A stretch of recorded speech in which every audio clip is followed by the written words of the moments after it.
capital region of the Philippines? NCR is located in the southern portion of Luzon, directly below Central Luzon. It is bordered by Central Luzon to the north, Calabarzon to the south, Laguna de Bay to the east, and the Manila Bay to the west.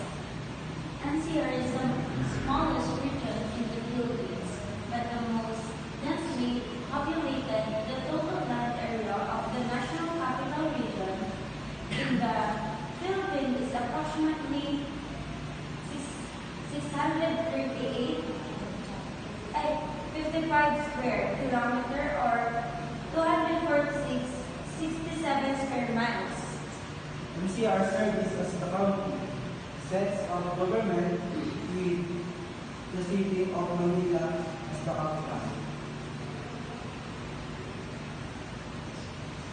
Population. The population of the NCR was 184 and 462. Based on the 2020 census, this accounts for approximately 12.37% of the entire Philippine population. Local government units. The NCR has 16 highly urbanized cities and one municipality, Pateros.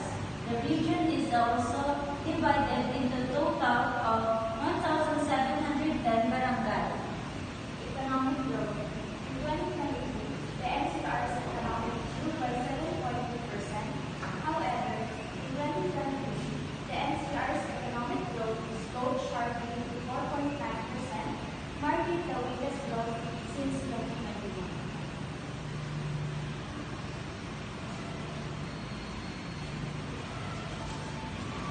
Mabuhay. I am the Mr. Ogisigan and I discuss about Caloocan and Las Piñas. Caloocan, geography and location.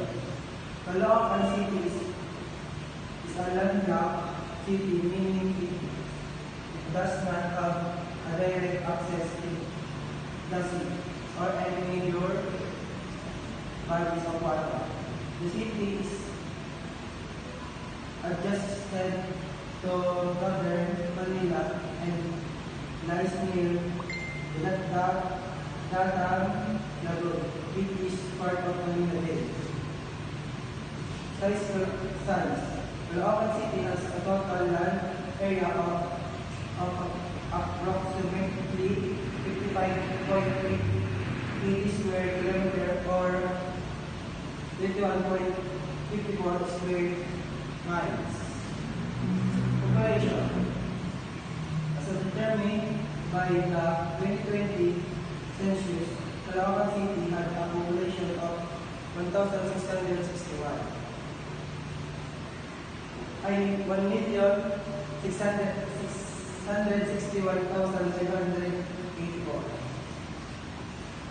Residents, this population represent approximately 12.32% of the total population of the National Capital Region.